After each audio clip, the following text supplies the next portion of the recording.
Bonjour, je m'appelle Marie-Louise Rabeteux-Cotani, je suis coach et j'accompagne les personnes en utilisant des techniques énergétiques et l'astrologie chinoise. J'ai choisi de vous présenter les énergies qui arrivent dans chacun des 12 signes astrologiques à partir du 4 février 2020. C'est en effet la date à laquelle commence cette nouvelle année avec ce type d'astrologie qui se base sur un calendrier solaire. Vous saurez ainsi quelles sont les énergies à votre disposition et pourrez décider de les utiliser ou pas, suivant les objectifs que vous vous serez fixés.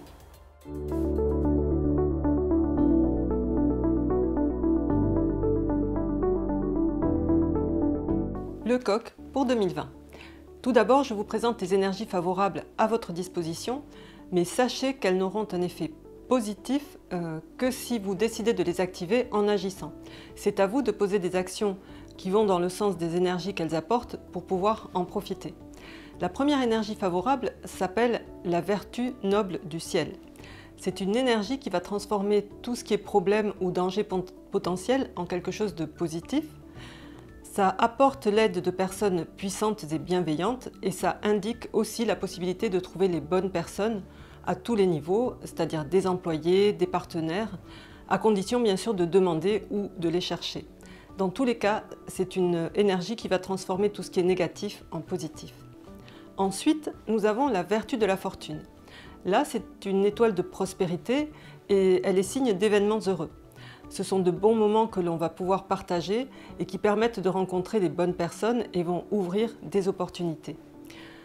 C'est le moment de sortir et de profiter de toutes les invitations. C'est bien aussi pour essayer de créer des moments mémorables avec les proches. Dans tous les cas, c'est une énergie qui vous met dans un état heureux, très positif et il faut en profiter pour faire de bonnes choses. Et enfin, nous avons la joie céleste. Et là, c'est une des étoiles vraiment les plus favorables en termes de relations à long terme. Elle est intéressante pour trouver quelqu'un si vous êtes seul et que vous voulez construire quelque chose dans l'avenir. Et elle renforce les liens si vous êtes déjà en couple. Elle est excellente pour une ouverture aux autres et donner du sens aux relations. Dans tous les cas, c'est une énergie qui favorise tout ce qui est fête, célébration, événements heureux, donc ce qui va être mariage, naissance et tout ce genre de choses. Ensuite, les énergies moins favorables. Là, nous avons une énergie qui s'appelle le bassin salé. Ça indique des relations de courte durée, juste des relations physiques sans sentiment. Donc des relations ou une intimité qui sont un peu inattendues. Alors si vous êtes célibataire, bien sûr, c'est sympa, mais par contre, si vous êtes marié ou en couple, il faut être vigilant parce que si vous êtes dans une relation stable, cette relation pourrait en souffrir. Donc le maître mot avec cette énergie, si vous êtes en couple, c'est de contrôler ses désirs. Ensuite, nous avons le chat de l'année. Là, ça indique quelques obstacles et des soucis causés peut-être par des personnes médisantes, souvent par jalousie. Le mieux est de ne pas y prêter attention, surtout s'il y a des étoiles favorables, ce qui est le cas cette année pour vous, et notamment des étoiles nobles. Et enfin, nous avons la langue fourchue.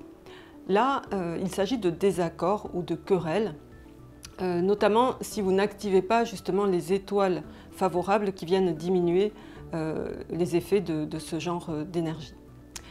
Dans tous les cas, l'effet de ces énergies moins favorables va être grandement diminué par les énergies positives qui sont à votre disposition, surtout si vous agissez et que vous focalisez votre attention sur le positif. Alors voyons où peut se trouver le coq dans votre thème. Votre thème peut comporter en fait jusqu'à 4 signes ou animaux différents, qui vont chacun représenter un aspect différent de votre vie. Pour savoir comment est composé votre thème, je vous invite à vous rendre sur mon site www.bazi-coaching.com. Vous cliquez sur l'onglet calculateur, vous entrez votre date de naissance et vous aurez le détail de votre thème. Si vous avez le coq au niveau de l'année, c'est-à-dire pour toutes les personnes nées en 2017, en 2005, 1993, 81, 69, 57, 45, 33, en fait tous les 12 ans. L'année représente l'environnement extérieur, c'est-à-dire le domaine d'activité ou vos réseaux sociaux, les amis moins proches que vous avez. C'est aussi l'image de vous que vous donnez à l'extérieur. Donc c'est à l'extérieur que vous allez trouver les bonnes personnes pour vous aider ou juste la personne que vous cherchez, hein, avec les énergies que nous avons vues. Ça peut aussi vous donner l'opportunité de travailler et de collaborer avec des gens de l'extérieur. Donc ça vous rend attractif et les gens vont être attirés par vous. Si vous avez ce coq au niveau du mois, c'est-à-dire pour toutes les personnes qui sont nées entre un 7 septembre et un 7 octobre, à un jour près suivant les années, le mois représente en fait votre travail, votre domaine d'activité, le poste que vous avez, les gens qui sont autour de vous professionnellement, mais ça représente aussi vos parents.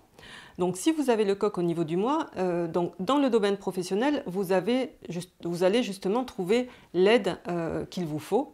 Donc au travail, les gens vont s'intéresser à vous. Vous devrez peut-être sortir avec par exemple la joie céleste et les autres étoiles que nous avons vues. Donc profitez des restaurants, des événements pour les mettre à profit au niveau de votre travail. Si vous avez le coq au niveau du jour, le jour vous représente vous et votre conjoint. Voilà, c'est votre relation de couple. Là, donc, il peut y avoir des changements au niveau personnel et relationnel, donc de la joie. Ça peut être aussi l'occasion de mieux se connaître, la possibilité de partager de très bons moments avec quelqu'un. Et sinon, c'est peut-être votre conjoint qui va représenter l'aide dont vous avez besoin. Si vous avez le coq au niveau de l'heure, donc là ça va être pour toutes les personnes nées entre 17 h et 19 h, l'heure représente l'avenir, représente au niveau familial les enfants, mais ça représente aussi vos projets, vos ambitions, vos idées et vos pensées. Donc là, vous pensez peut-être à vous amuser, vous pensez peut-être à des relations, mais justement pour les concrétiser, il va falloir passer à l'action pour faire venir ces bonnes énergies. Et ça peut représenter aussi de très bons moments avec vos enfants. Dans tous les cas, pour une meilleure année, portez votre attention sur tout ce qui est positif et agissez pour activer les bonnes énergies.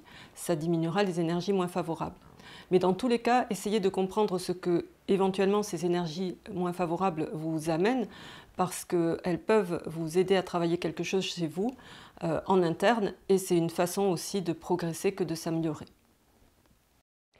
Si vous pensez que cette vidéo peut être utile à des personnes que vous connaissez, n'hésitez pas à la partager, cliquez sur le bouton partage. En attendant, je vous souhaite de faire du reste de cette année et jusqu'en 2021, jusqu'en février 2021, la meilleure année possible pour vous. Je vous remercie et à très bientôt.